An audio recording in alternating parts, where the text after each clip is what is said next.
Agree. Are we live? We are live. Jed Gillespie, welcome to the Copy. Looseheads Sports Show, the number one sports show, definitely in Australia, but one day planet Earth. Happy New Year, Merry Christmas, all that kind of shit. How the hell All the are good you? stuff. All the good stuff. Yep, very well, mate. Same to you. I'm all right. I've been up. You're sort of a little bit further than you. Near the Douglases, hanging out in the Holloways, up Evans Head for probably over a week now. So I'm just It's a getting spectacular used to it. part of the world, isn't it? It's great. Yeah, I'm getting used to. I'm pretty much like I'm a local now. So walk around bare feet, fish for your meals, that sort of thing. That's just me. It's life. Mate, hunter-gatherer Gillespie. Before I forget, if you're listening on YouTube, please like this video. Apparently it helps with the algorithm. I've been doing a lot of research on this shit, Jed. Subscribe, follow us both on Instagram, Facebook, and tell someone about it. We're going to do this every week. Hopefully, schedules permitting. Now, a couple of things to kick us off with, and a couple of big moments for both of us. You were recognized in public for the first time. Do you want to talk about that? Because that's, we're only a small show at the moment. We will be big eventually, but you've been recognised in public for the first time.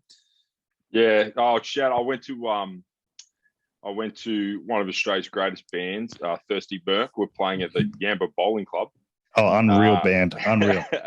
Geez, they've come pretty, a long way, haven't they?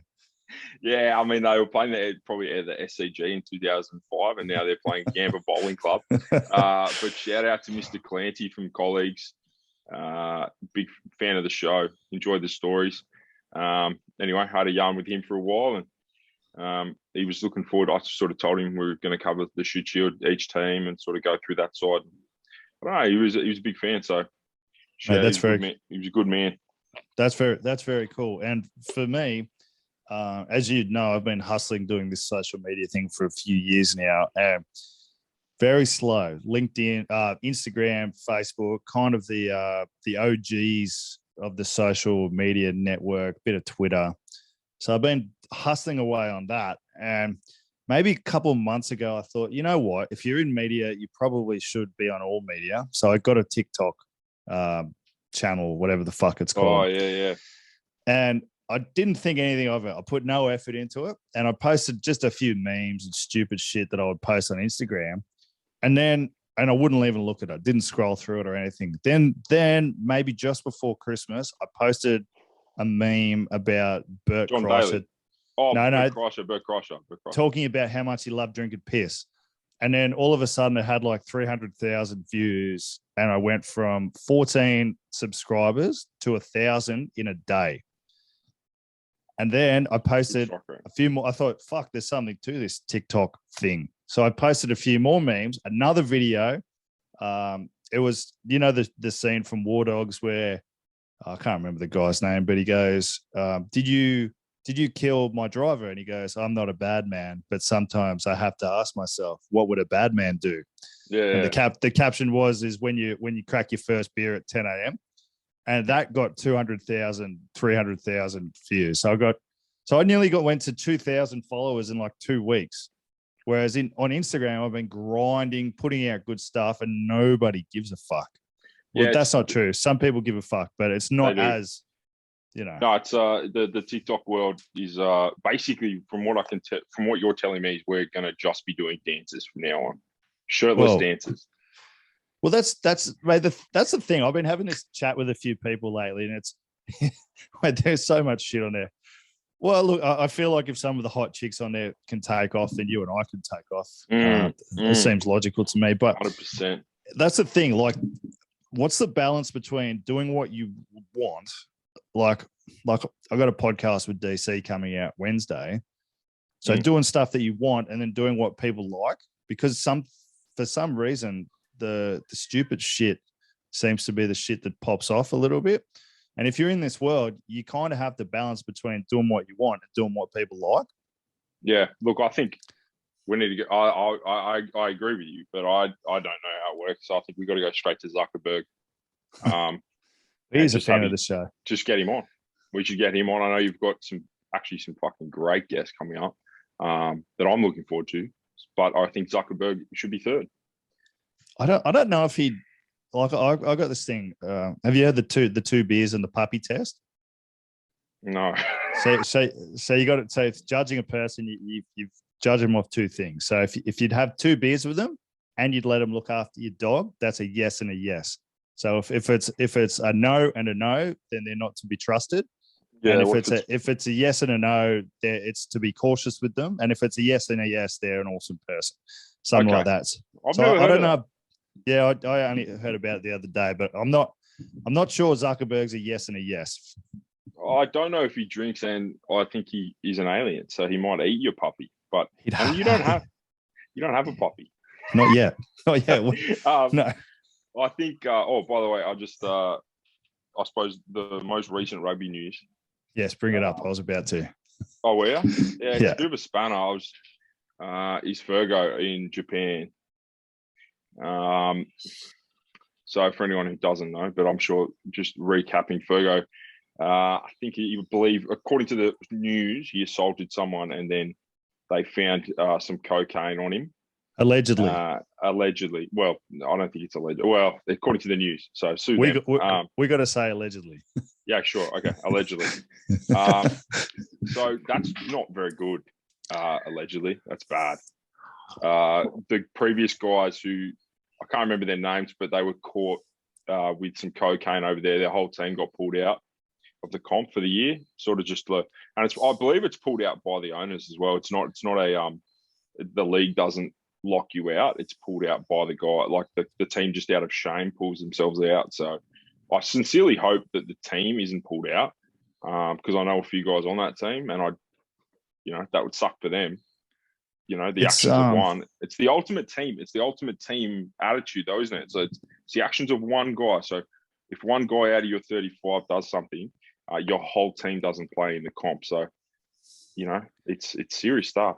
Yeah, look, I grew up in Hong Kong, as you know, and I spent a lot of time in Asia, various different places. And,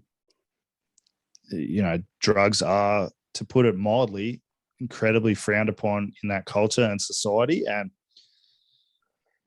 like, I don't think it happens. It's going to happen. And I'd be surprised if more people aren't doing it, but it's a very, very bad look. I hope he's okay. Cause I know the Asian people, I'm not sure if Japan's as bad as China. If it was China, he'd be in a lot of trouble. He'd be in an absolute world of pain, or Thailand or Korea or, Philippines or anywhere like that. He'd be in an absolute world of pain. But yeah, I hope he's okay. It's a bad look for him, definitely. Yeah. I mean, he's at the company I used to work for. And it's certainly not something that they were looking. I mean, yeah, I was looking forward to seeing him play. I got to be honest as well. There was an element of, curiosity. Curiosity. But Marika's gone over there. I know what, I think we all know what Marika will do. He's at NEC, yeah. Fergo's at NEC. Marika's at Panasonic. And we all know what Marika's going to do over there. He's really, really good at football. So he's just going to do the same stuff. And he's a hard worker, and he goes to bed early and he eats his oatmeal. So he'll be fine. But I was sort of looking forward to see what Fergo was going to do on the field. So pretty disappointing. I don't know what will happen. I think ideally for him, he gets out. His contract will be gone. He's got to get out of the country, really, I suppose. Well, yeah, there'll be legal issues there as well. So he's gonna look, to put it mildly, he's in a spot of bother, and I hope he's okay. But yeah, I think, as you said previously, there's been a couple of incidents highly publicised, and the teams they take that shit seriously over there. It's not a slap on the wrist like it is here. Absolutely, man. That's it. I think one of the things when you go to Japan is I know we got a lot of guys for friends who've been to Japan. They're not really about that life, really. I mean, by the time most people get to Japan, you're there for the money, and you're there to play, and you've probably got a family. You're probably later in your career as well, so it's not as big a risk. But yeah, you basically just can't go anywhere near drugs. Effectively, that's one thing you can't do. I think you could probably drink as much as you like, as long as you're training. Absolutely. but you just can't do drugs. That's it. The Japs, the Asians do like drinking. It's it's funny when you first go to Hong Kong. Culture. Yeah. Oh, it's Asia in general, but you go to Hong Kong, and apparently Japan's the same. And you get a taxi into the red light district, and you just see the locals vomiting in a side street, and this because they love it, but there's something about it that they just can't handle. I think it's the genetic. It's a genetic thing, I think. Yeah, no, I know what you're talking about. Yeah, but yeah, so look, that'll be interesting to see how it plays out. But you'd hope it sort of plays out. I personally hope the team gets to play. That's all. That's the best outcome from that. Is that the team Rob Taylor went to? The Sydney Uni coach? Yeah, I think Checker's there, isn't he? Checker's there. He went with. I'm pretty sure he went with Rob Taylor. I think Rob Taylor, the uni coach, is over there. Well, they've put a bit of money into it. Like Shibasaki from the Knights is there. Virgo's there. Checker would have cost a fortune, I presume, to be the guy on there. 100%. So, and then he'd be director of rugby. He would not be going for nothing. Absolutely. Yeah, good point. But it goes to show you, like in the coaching world, right? Like Checker's a very divisive character, rightly or wrongly. I've never had anything to do with him, so I don't know. But you can't argue with the fact that he won a Super Rugby title. I think he won the Heineken Cup, didn't he? And he did well. He did well in the Pro 14. I think it was Pro 14. Correct me if I'm wrong. Then he took the Wallabies to a World Cup final, and then the following couple of years were pretty average years, if my memory serves me right. But he's often seen as someone that was a failure at the Wallaby level and as a coach. And I'm going, maybe. Yeah, I don't think so. I mean, I think us making that World Cup final was very helpful. Like all those runs were on the board, but we beat Scotland in that sort of almost a robbery game, and then like to make the final. In many ways, I've made his tenure good, But he's a hit and run coach. Like we've spoken about this before. He's one of those guys who comes in, swears a lot, yells at people. They have a reaction, and then you get like the benefits of that reaction in the next year. So his turnaround at the TARS was really quick. And they had a good squad in fairness. Like if he had a great group. The timing was immaculate for him, I think. Oh yeah. If you look back now, you just go, holy hell, how are all those guys in the same team? But I remember when he was there, he came in, he yelled at people, pulled Will Skelton in from academy, it was sort of that guy who you were like, oh wow, like I'm either scared or I'm angry or I'm something, but I'm going to perform. But it doesn't last forever. And like we've spoken about that before, you can only get like called a dickhead like so many times. Where when you go, okay, yeah, I'm going to change. And then by season 3, you're like, it's the same trick. So, I know some of our friends who were in that squad were sort of over it by the third year, but it's very effective. It's have you read any of Eddie Jones's books? No, my family, we hate Eddie Jones. My dad used to play against him and fight him. So I refuse to talk to him. I have a lot of people I respect that dislike him immensely. But I quite like the way he talks, and some of his stuff's very interesting. And, as you said, he was a bit of a fuckwit back in the day. And I remember the Wallabies were training at Coffs Harbour when he was the Wallaby coach there, and I was living there at the time. And you could go and watch sessions, and I specifically remember him calling Matt Dunning a fat cunt at sorry for swearing, at the top of his voice. And there's little kids around. Really? Yeah. And apparently he's changed his ways significantly, which you have to with today's. Yeah, didn't he have a heart attack? Yeah, he had a stroke. Yeah, I think it. Yeah, anyway, look, actually, fun fact: Matt Dunning actually wasn't fat. He had very low skinnies. Those who were sort of in and around the time, he had low skin folds, which I found hard to believe. But he actually just had this barrel. I don't know how. Have you ever had beers with him? Oh, of course you would have. I know him. Yeah. Yeah. He's a lovely guy. He's so skinny now, by the way. He's so shredded. He MCs the South lunch because South have got a huge lunch, and he not MCs he does. He MCs it, and he's a character too. He's a Yeah, fucking fun. Jeez, He's a shredded, fun. though. Now, Yeah. remember that photo? I remember listening to him talk about it. He had this photo of him playing club rugby league, and it just looked terrible. And he's like, "Fuck that!" So he only ate one meal a day for like the next 6 months, and just dropped it all. I'm going. Yeah, I wish I could do that. Yeah, I was thinking like he's sort of what everyone says they're going to do when they retire. He actually did it, particularly from the front row. Like, I don't need to carry this weight anymore. I'm gonna drop it. Yeah, I need to do that. I've put on. I've really been enjoying the last 2 weeks because I'm like looking ahead at 2022, and I'm going, fuck, it's going to be a big year, man. Particularly for Shoot Shield guys. I think we've got 1 weekend off. Yeah, that's the schedule's fucking is serious. It's serious schedule. So like, when do you guys start back? Oh, it's a tough one with bloody amateur football, but I believe probably Feb. Okay.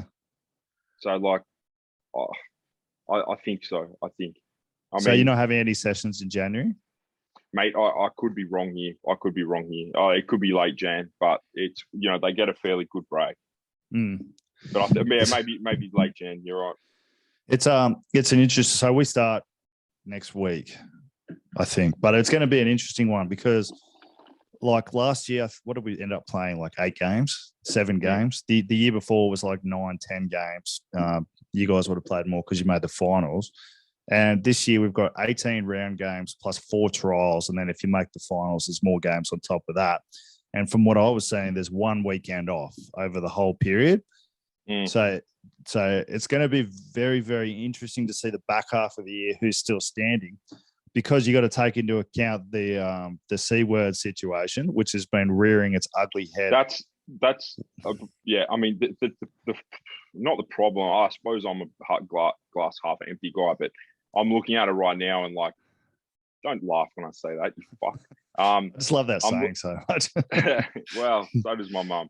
But I'm looking at it right now, and when work was finishing and like close contact can't come to work. Yeah. And I'm like, okay, well, but then, extrapolate that 2 weeks where we're living where we are now, which effectively everyone has it, or everyone knows someone who has it, or everyone's currently getting tested. How the fuck are we going to, how's it going to work? I have no idea. I'm trying to cast it from my mind. And just be like, it'll happen.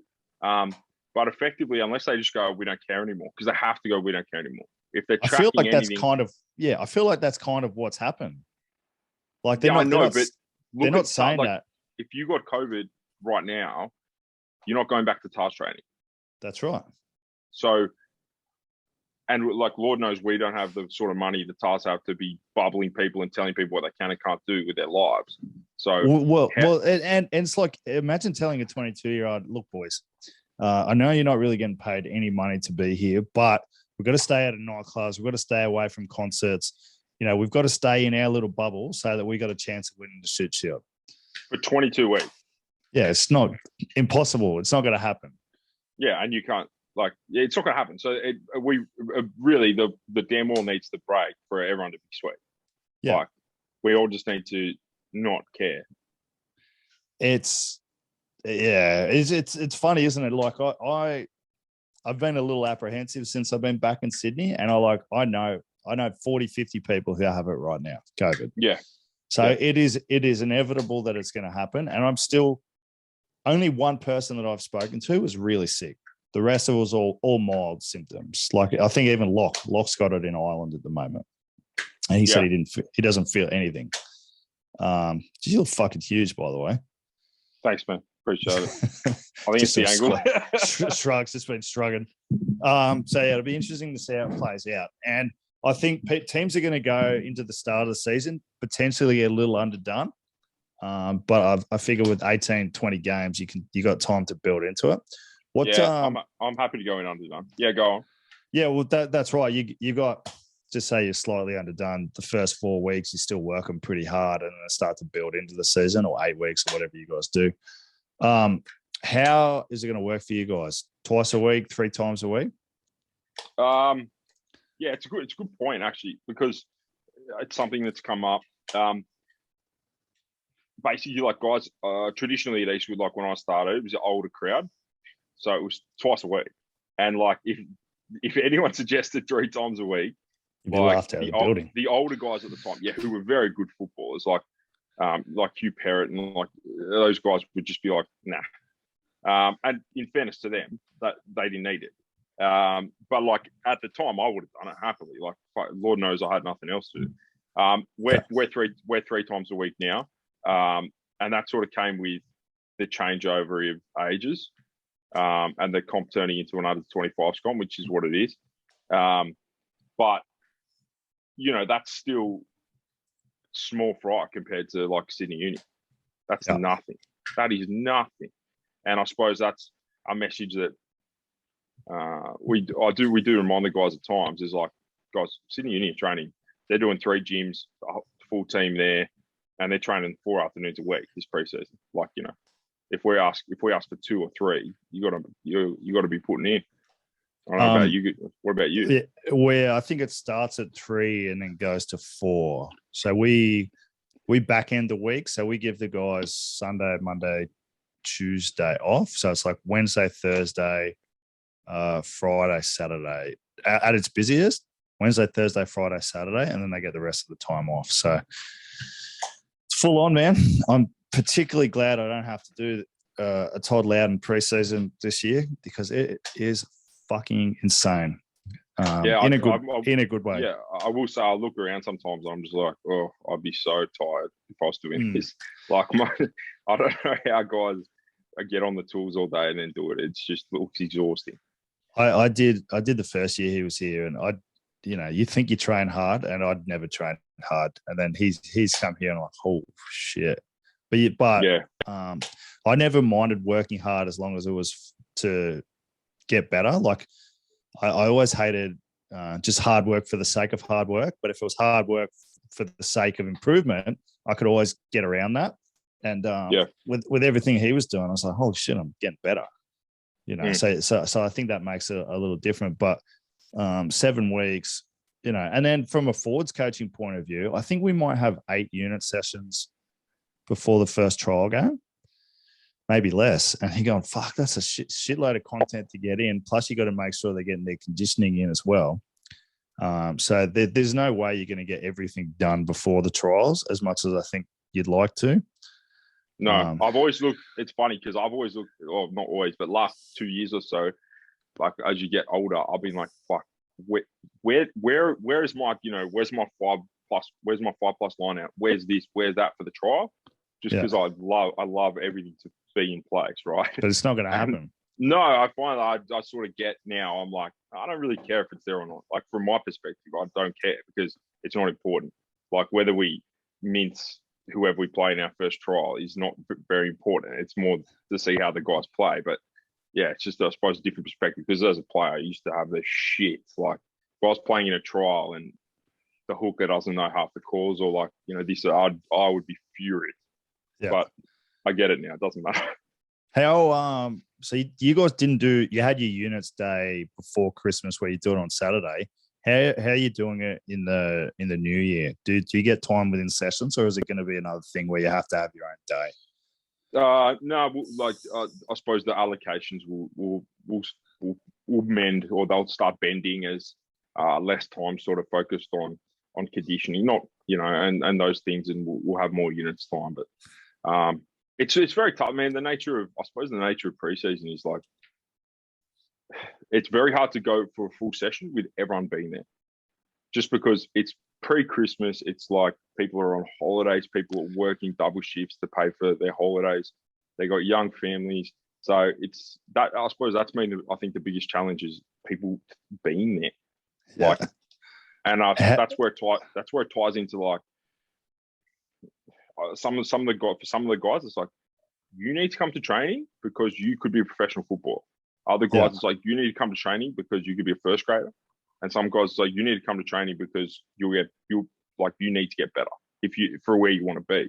But it's hard to have guys, it's hard to have a full pack, 1s and 2s at preseason training. So before Christmas, you will say from this point on, you should, for you guys? Yeah.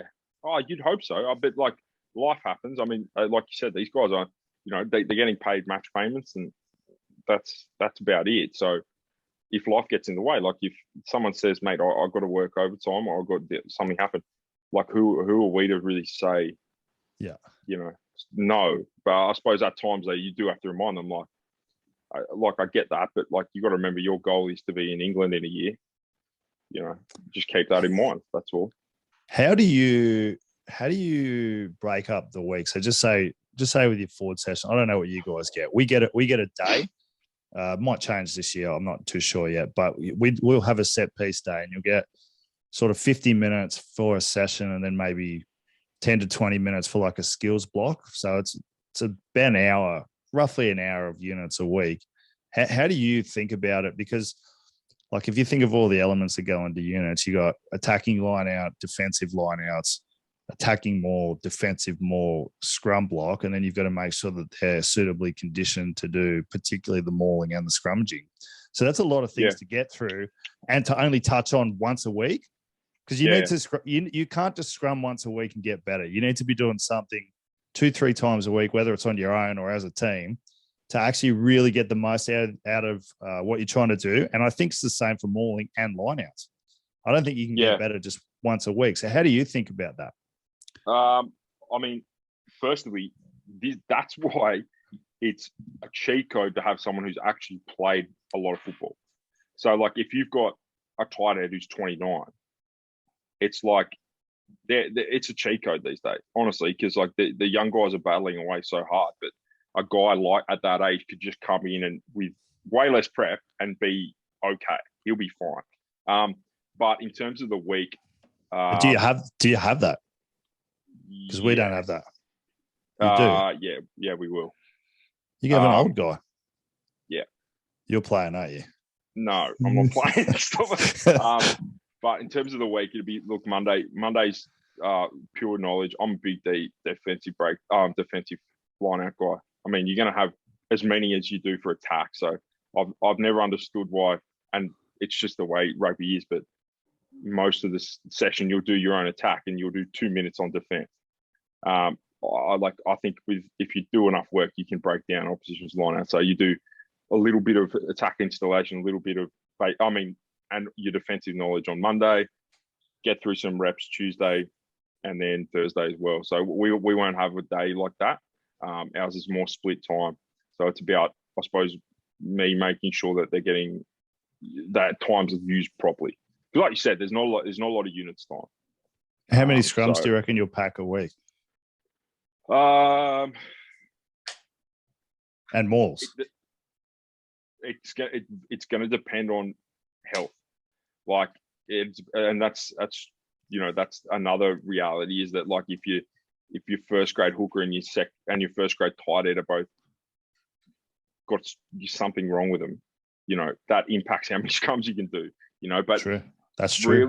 Realistically, probably 10. Okay.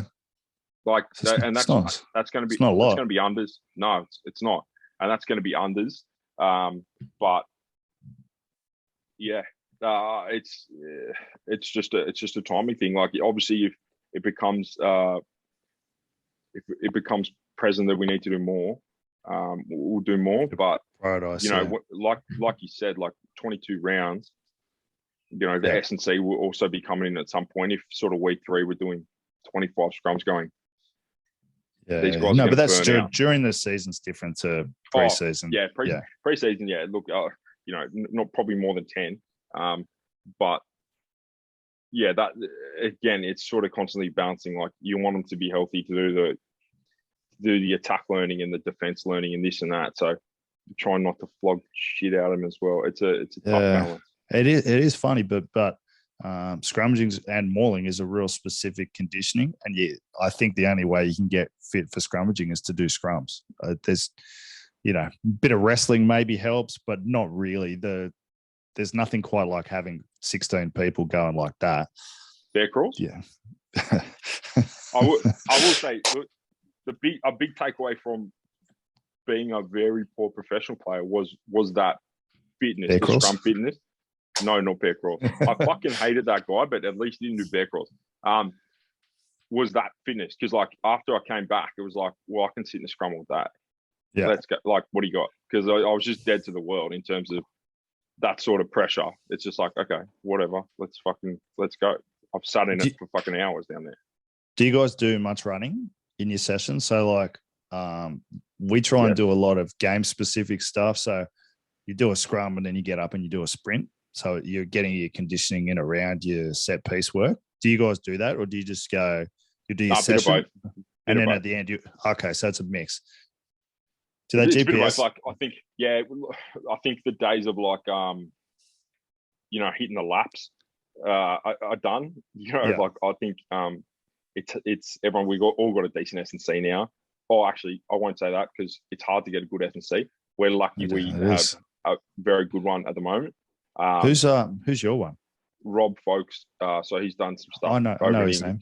Yeah, he's tied into the rugby world. He's very good S&C. So, and he comes in all the time, and just goes, no, it's not going to work. We're going to need this. Like, that's too much or that's too little. Very much like your pro system would. Like, I remember a few times getting pulled off the field by the head of performance. Like, halfway through, Tony McGann's fucking yelling for no reason, and the guy just comes out of his box and just gives you the Steve Smith declaration and just goes, "You're all done." So not to that extent, but certainly like, like we need more speed, or like those guys need to be in speed. You can flog the rest of them, like that sort of thing. So a bit of both, I'd say. Okay, interesting. I like hearing how other people do things because there's no one way to skin a cat, and I think it's everyone thinks their way is the best, but there's always another way to do things better. You will say, but like Sydney Uni, like that team that, and they're probably the outlier that trains like a professional team. There's a reason why they're the fittest. I mean, they train more than anyone, so like they can allocate a session a week to fitness, and they can allocate a session a week to this, and like a pro team does. So that's why they're fit. Just very interestingly, Sydney Uni are losing a lot of players. So Sydney Uni are every second person, and no disrespect, and coach as well. Yeah, you might be more across it because you've done a lot of highlight. But if I don't know who you are, like you probably haven't played heaps of first grade, and the guest guys who I have no fucking idea who they are signing overseas. So kudos to them. Firstly, secondly, who are you and who's your agent? Because Sydney Uni are getting decimated by World Rugby at the moment, which is fucking great for us. It is. They'll still pull something out of the hat. They always do. But they've got a backlog of Australian schoolboys, so they'll just have to put the next guy up. But them getting fucking torn apart by the MLR and the English Premiership, Japan Top League. Here's one for you, Chubby. If you're 22, you don't have a super deal. Do you go to the MLR? I will. Not with your hindsight. If you're trying to think of a fresh-faced 22-year-old now, because it's a very lateral progression for me. It's almost going backwards in a way. It's like it would depend on the situation. Like if I knew that I was close to being a Super Rugby player, I probably wouldn't go. If I was not even a look in, no one was talking to me, thinking about me, I would go in a heartbeat.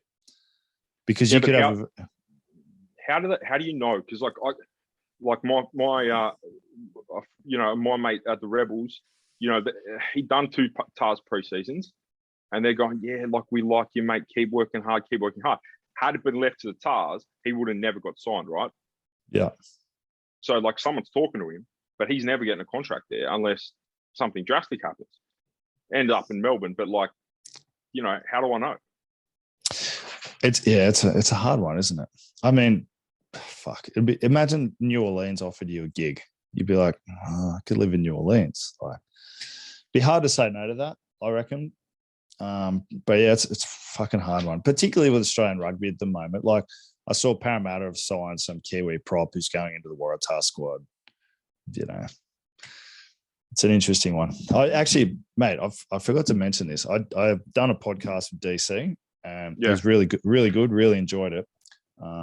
Mate, I think I told him it would be like 40 minutes, and we spoke for an hour and a half on Boxing Day. So that's coming out Wednesday. But he did say some interesting things that did surprise him, and it's one, how hard the boys train, the existing guys, because he didn't anticipate that. And he said that he's really noticed the gap between the Shoot Shield guys that have come in and the Super Rugby guys, and that there is a huge gap. And that did surprise him a little bit, which surprised me when he said that, because I would have thought it would be fairly obvious to me. But no, I think I agree, and I only went in for one session, but I agree in principle with the concept, and I try and, like, the guys who are aspirational, I'm like, you need to be lifting this much, running this much, training this much, like, if you want to be a pro, because it's always been the case. Like, not everyone is a project player.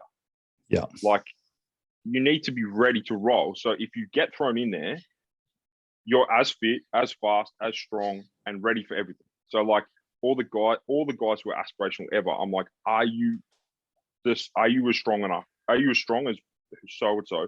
Are you as fit as so and so? Are you as far? Do you train as much? You know, you got to stay ready. You got to stay ready, because your opportunity. You got to be, yeah. Like, you particularly now, like, unless you're 19, teams aren't looking to sign you and build you up over 3 years. It's like, okay, we need a second rower. Bang, there he is. He's fit, he's strong, he's fast, he's ready. Like, you can't be a project. Have you read the book? Have you read the book? Better, of course, but like that's. I was just going to say, have you read the book Outliers? Outliers. Okay, it's a book by Malcolm Gladwell, and it's why some people it's an audio book. I can't read either, but it's about why people achieve high level success, why certain people do, and one of the biggest things, you've heard of the 10,000 hour rule. So to achieve mastery, you've got to have 10,000 hours of deliberate practice. And he said that universally, within any field, there's no exception to that rule that they've found. So if you think about a professional rugby player who can train 3 or 4 hours a day, they reckon it takes roughly 10 years to get 10,000 hours of deliberate practice. So if you think of the guys that go into the academies when they're 15, by the time they're 25, they've done 10 years of deliberate practice. So they're probably going to be close to 10,000 hours. And that's when a lot of guys start to come into their prime, 25, 26, 27, depending on your position. Whereas a lot of the guys who are aspirational might not have been in a program, might have a long preseason off where they don't do anything before the season. Then they do their preseason and they're working all year, and then they'll have long periods of time off. So even, I don't really know what my point is with this, but that deliberate practice to get better, without a doubt, puts people ahead of people who aren't practicing deliberately, whether they have the same ability or not. Does that make any sense? Because it makes sense in my head, but I'm not sure I'm getting that point across very well. No, absolutely. And like, that's the point, is like, I suppose at the Shoot Shield level, like, if you've got guys in your team, or there's guys from North or whoever's listening, like, if you do want to play professional football, like, if you're missing the odd training for twice a week, you're not there. You're not there. They don't miss. They've got 7 sessions, and I know it's their job, but you can't miss any. If you miss any, you'll get dropped or sacked, or you'll become someone who will be gone next season. So, you know, if you can't, and it's not for everyone. It's not for everyone, which we've discussed before. But if you can't prioritize three times a week to be somewhere, at very minimum, you're not ready. So you can say you want to be a professional, but you're not, and you don't have what it takes at the moment. Very interesting. If you get to training early, and I'm sure it's the same in every single club, the people that do their extras are without doubt the best players. Without doubt. Every time I walk into South and see Christian Cagiasis kicking goals, they're the best for the team as well. Exactly right.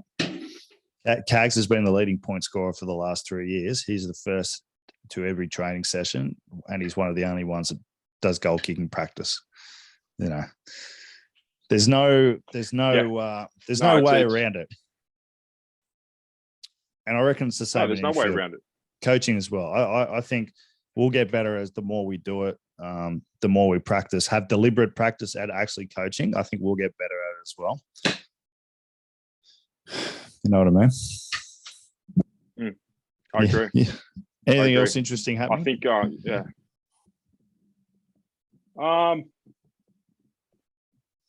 Not particularly. I went to Ninbin, which of course you're going to be like, that's because you. It's honestly horrible. Did you just get you get a restock for the next couple of months? What'd you say? Did you just get a restock for the next couple of months? Oh, fuck, this internet's bad. No, I didn't, because I don't like marijuana. But it was just the smell of it. Just the smell of it. Yeah, and I know you've been there a couple of times, but it's horrible. Man, I grew up there. Tell me about your poor story as well. Everyone enjoyed hearing about you being poor. Yeah, everyone enjoyed hearing about me being poor. I mean, a lot of that hasn't changed. No, look, that sucked, man. But it would, yeah, it's just that was a reality. But yeah, people did enjoy hearing me about how poor you are, and I mean, I think that I don't think people are living in sheds around the Super Rugby world, but they certainly don't have a lot of money. And yeah, that was just a reality at the time. I mean, you got to think about like what these guys are getting paid, and you know, I know guys who have moved towns for less than 20 grand because they've got to take the chance, and I don't blame them, but you know, at the same time, you can't live on that either. So you're almost in stall mode, like you're stalling your life. It's a funny one. It's a funny one, isn't it? I know Waratahs guys have got a pay rise when they went on JobKeeper during the lockdown. Yeah, mate, absolutely. Which is, yeah, a few did. A fair few did. Which is insanity, considering you could do irreparable damage to your body and your brain that you might not know about for years. And you know, the JobKeeper. That's what I wanted to talk about. When that came, so last year, Rugby AU cut everyone's salary for a substantial period by 70%. 70%. So, as we said, some of these guys aren't getting paid a lot of money. The players had 24 hours to say yes, we accept, or say no. If everyone didn't say yes, then they were going to stand everyone down. And if you said no, you were going to get stood down, but you weren't going to get sacked. So they were going to keep your rugby contract, like they were going to keep your identity, so you couldn't go and play somewhere else. And that was insane. That's like a communist country. Mate, I was a party to it, and the players they've got to figure out their playing association, man, because they can't do anything. And we were talking to someone the other day about that whole process, where they had literally the night before, it was 5:00, and they went, okay, guys, you got to agree to the 70% cut to your contract for we don't know how long. But if you say no, we'll put you on JobKeeper, and you can't play anywhere else. But for me, that was like the playing association cannot do anything. So in rugby league, the players have a financial stake in the game, so they own a certain percentage of the game. So revenue that comes in, they have a claim to that. It's like they're like shareholders in the game. In union, that's not the case. So the playing association is paid by the players, and it's an arm of the ARU. So so Rupa, as part of your contract, do you have to pay to be a part of Rupa? Yes. Do you have to? Yes. So what if you just say, like, I'm not interested. I would rather keep my. I don't think you can do that. Wow. But I've got some big qualms with Rupa, man, because they're just a puppet of the ARU. I mean, look at last year. They literally, the ARU went, okay, we're gonna have to stand everyone down on a quarter of their wage. until we see fit. There's no pushback. And if you were a player who wasn't happy with it, you can best believe Rupert weren't helping. Well, think of the 3 guys that ended up leaving from the Reds. Yeah, but see, they got lucky in a way that the Reds got rid of them, because they could have just kept them and stood them down. But geez, they got ostracised. Particularly, I think Isaac Ryder got really, really ostracised at the time. Can you blame him? No, absolutely not. It's particularly when you can get another contract overseas that actually pays you. You know, like it's not. I can't go into too much detail, but like, go on. That period, Rupert, they're just not working for the players, man. It's going to take. I don't know what it's going to take for the players to figure out. They're going to have to organise where they have an actual stake in the game and they have some say, because at the moment their wages are low. They're paying.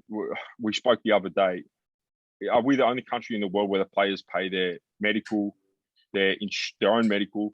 You have to pay for Rupa. So when you're getting paid 40, 30 grand, you've got to pay for Rupa, and you pay your agent's fees all within your salary, right? And life insurance, end of career insurance as well. And there you go. So how's that different to England, Chubb? Well, they tell me. Well, how did England do it? Yeah, how did England? Yeah, well, the health insurance is part of the gig. The agent's fees get paid by the club, and I think you actually pay less tax as well. Plus, a lot of deals you get your accommodation paid for. You get a car as part of the deal. Yeah. You know? So you had a guy reach out to you who's played a lot of Super Rugby and played international level football, and he said Australia is the only place, and I've played in a few places. Australia's the only place where you have to pay your Rupa fee, your own medical, your agent's fee inside. Like by the time they're add up, you're talking 10. You're talking 10. If you're poor, you're talking 10% of your deal is gone to stuff you don't want it to go to. A minimum New Zealand. Okay. I can't remember what we've talked about. I talk so much shit, but this guy, as you said, had played Super Rugby in multiple countries. In New Zealand, the minimum training contract is $1,800 a week, which your health insurance is part of the deal. They often help out with accommodation, but he said a deal is not necessarily week to week. It can last for up to 30 weeks. So what is it here? Guys are getting paid $700, $750, plus you pay your agent fees. Some agents are good and don't charge you until you actually make a real buck, but a lot of them do charge you. In fact, I've heard some absolute horror stories from guys. Top level health insurance.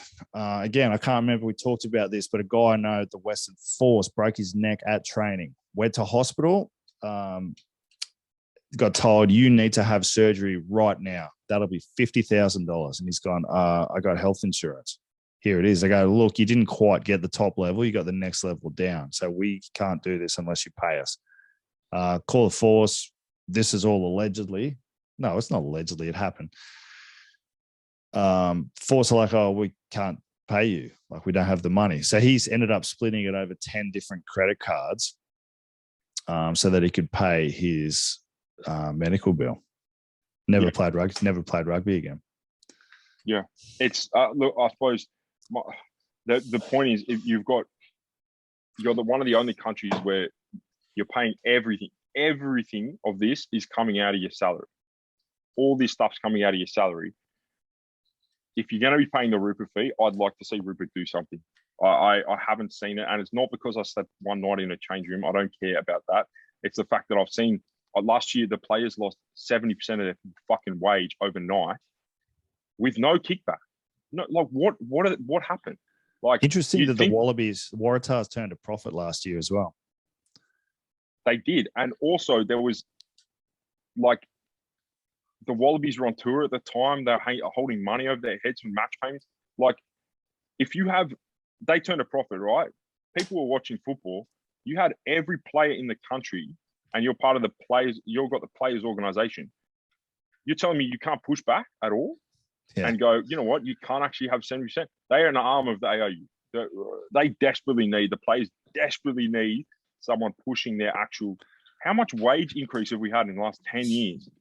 Fucking $5,000. it's gone backwards, I think.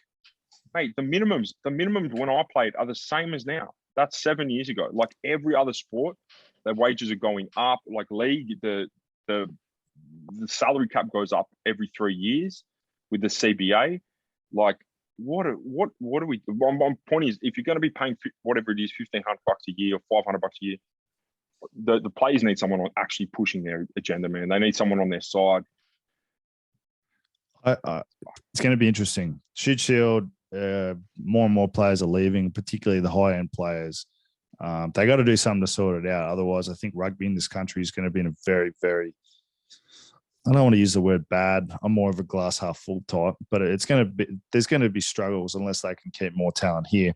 What will be good for the game is the British Lions tour, which I think we get the next one, which would be a huge cash injection to the game. And I think, did we end up getting that World Cup 2027? I think we're like the preferred host or whatever that means. So if we get that, then they'll hopefully, unless they mismanage it, be some good times ahead, particularly for the grassroots level of the game. We might actually get some money again.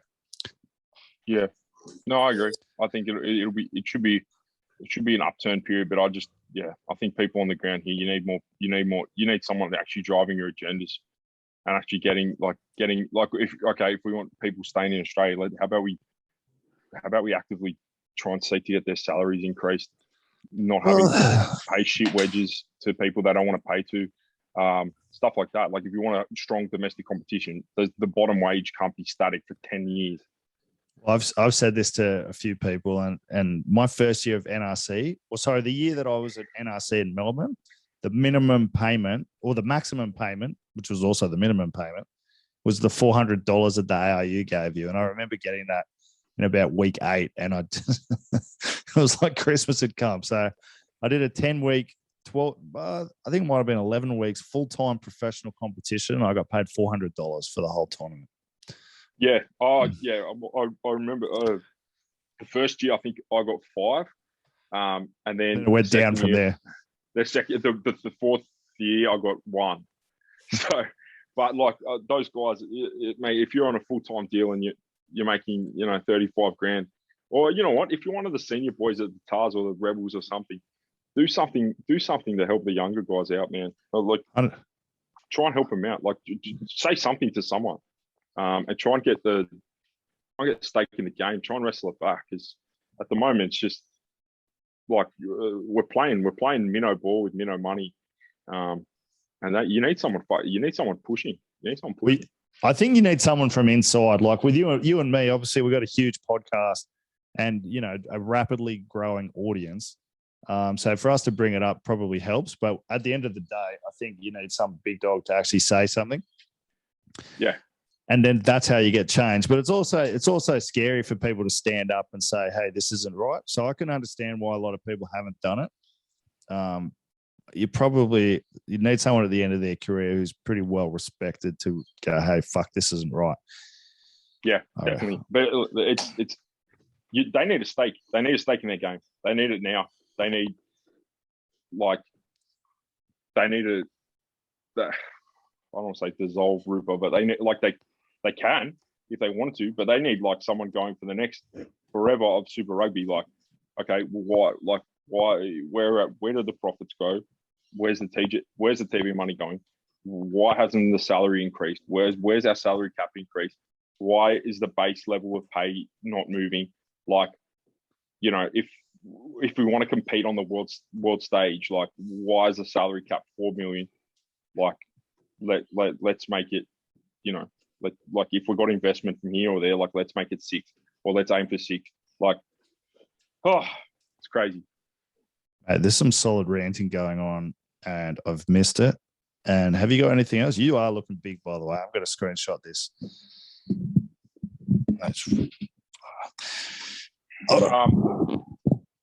There we go. Just got a screenshot. But yeah, anything else going on for this round 1? How are we going to do this going forward? Are we?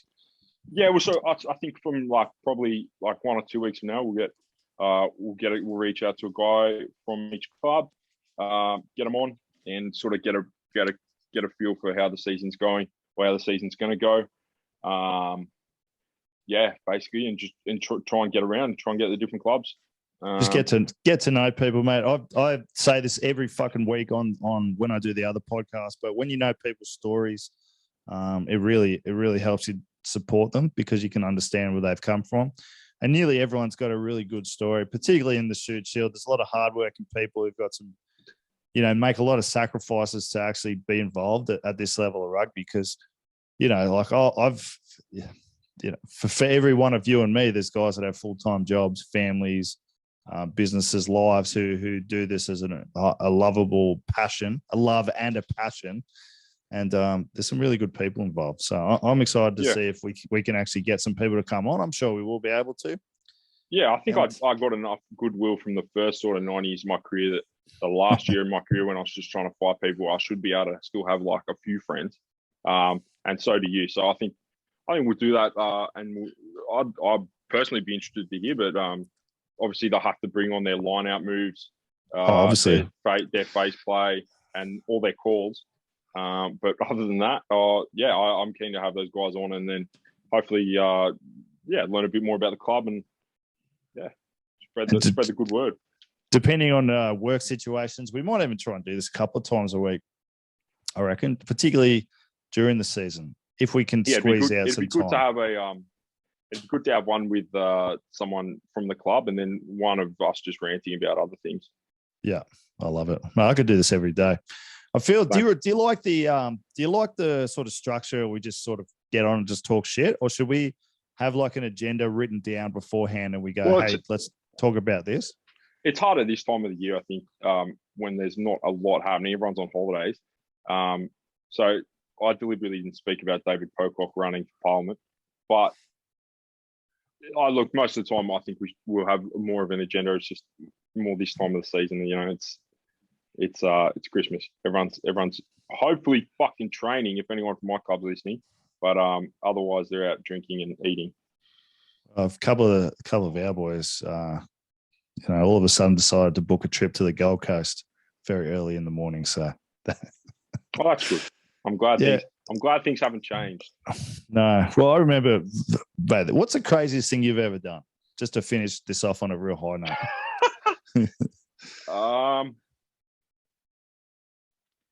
Mate, I'm a cup of tea with a lot of milk. I don't do crazy shit. But I know what you're about to say, so you'd say your one. So you haven't done, okay. Well, I haven't done anything. Yeah. Well, not yet. You're still young-ish. You're still youngish.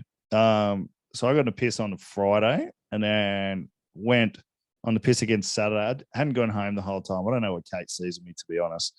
And then Sunday, we're at the pub and I've gone, imagine if we went to Vegas tonight and someone goes, I'll go to Vegas. And I'm like, I looked at it, it's like 16 hours, 24 hours. I'm like, probably sober up by the time we get there. What about Hong Kong?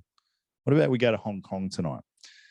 And someone else goes, I'll go to Hong Kong. Chris Nay goes, I'll go to Hong Kong tonight. And I've gone, this is when I had a real job. I'm like, fuck, what do I do? So I've gone, all right, we'll put it on Facebook. And if we can crowdfund the money within the next 45 minutes, we'll book a flight and we'll go tonight. Within 25 minutes, we had $2,500 given to us to go to Hong Kong. I think we ended up getting like $500 of it, but it was all right. It was awesome. So I've called my boss and I've gone, hey Brent, weird one for you. But how would you feel about me not coming to work till Thursday because I've just got free tickets to Hong Kong tonight? And he's gone, Chubby, just don't die, and hangs up the phone. So, yeah. So he's a maniac. He's a maniac as well. So I vividly remember you doing that. I vividly remember it being on Facebook and me going, what the fuck is going on? It's Sunday. And I was in a bad. I was good. These were in the day. So anyone that says hangovers don't hit you as they get older are lying. And these are in the days where I just didn't get hangovers. And I feel like this is the start of it for me. But I got to about day 3 and I'm like, oh, I'm in a bad way now. Because we were staying in like the cheapest hostel in Hong Kong that you could imagine. And just imagine the cheapest. The people hated us. There was no air conditioning. It was a hole in the wall.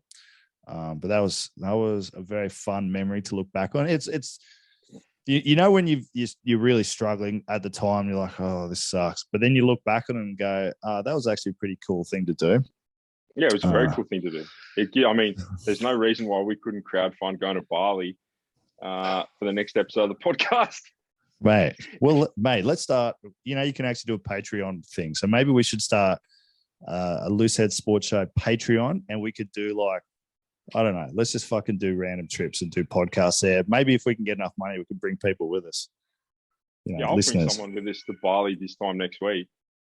I mean, we're allowed to travel, so are we? Yeah, people fucking go on holidays. I mean, you can't cross the border to fucking Queensland without 11 jabs, 5 pieces of paper, but you can go to Bali or Indonesia. But what's here we go. Let's get Fergo. We'll go to Indonesia next week. He's probably already there. Oh, Jesus. Oh, no. The Bali 3. The Bali 3. Well, we could all live there, get a cafe together, maybe start a tattoo bar. I've never actually been to Bali, so maybe that is a good idea. Right. Yeah, it doesn't appeal to me. Not really. I don't want to go to prison. No, well, you had enough. Good. Until next week. And buy caffeine gum or fuck you. Yes. If you don't buy caffeine gum, then fuck you. You are looking jacked, by the way. I've been eating too much. Let's finish it there.